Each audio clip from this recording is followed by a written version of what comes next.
I'm just wondering what each party is doing to protect farmers and agriculture. Okay. Let's start with Tanya.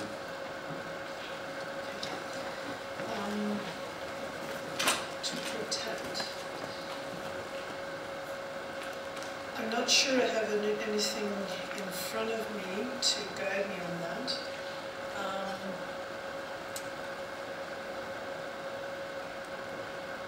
You know, I'm sorry, I don't have anything off the top of my head that I can say to that, other than as your MP, of course, I'm going to be very vigilant to protect the farmers, the ranchers in this constituency. So agriculture is foundational to any country's economy. A country that can't feed itself is a colony of wherever it buys its food from. So that we have to recognize that it's more than just an economic issue of markets. It's a matter of our national survival. Under both Liberal and Conservative administrations, Canada's family farms have been sold out to multinational agribusiness. CHP would end the sale of Canadian farmland to non-Canadian entities. And to keep people on the farm, make it a realistic lifestyle for them, part of that has to be giving the opportunities in the small towns. That's where infrastructure, that's already come up. And the other part of that is in strengthening families, giving families the ability to care for their children at home, to raise them in that lifestyle that they're accustomed to, not to have to go to the big city for a second job. So the family care allowance the CHP proposes of $1,000 per month for a family where one parent remains home to care for their own children, or for an elderly or infirm parent, would increase those options and continue to make the rural lifestyle a viable choice.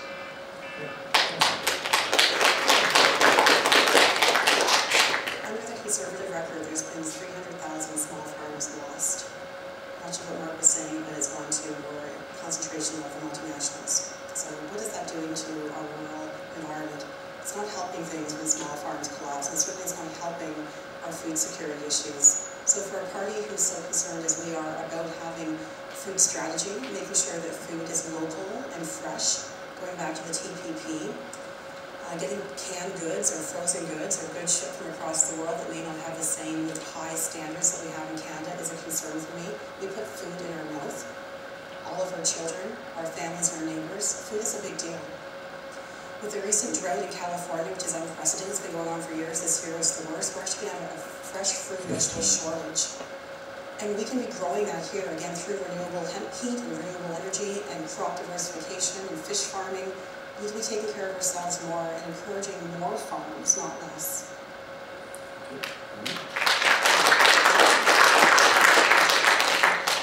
The 4 points I would raise would be foreign ownership and raising the prices of land so that local farmers can't even have the next generation afford to buy any land. Also build local markets for our product instead of looking for foreign markets, and also increasing the value added to our markets. And one other key part to protecting farms and agriculture is climate change.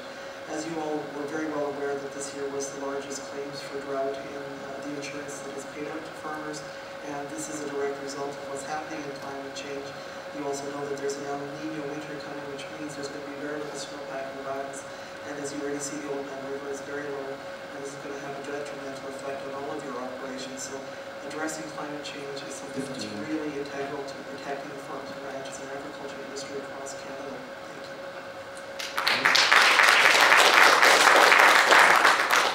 Thanks. I remember what we went through in this riding with BSE more than 10 years ago, and how we showed the resiliency of the Foothills to get through that, and where we are now with eliminating the Canada Wheat Board, where our farmers and our ranchers can now, our grain producers can now market their products on their own. The Access to Fair Rail Act, which ensures that we get our grain to market.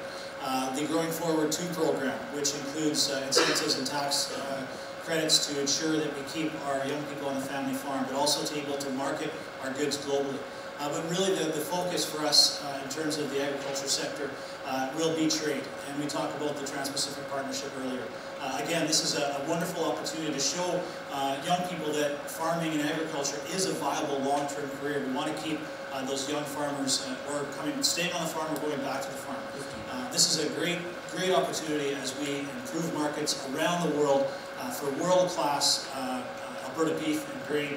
And this does not impact the fresh fruit on your shelves. If you want to purchase fresh fruit on your grocery store shelves, you will always have that option. You have these things right in your backyard.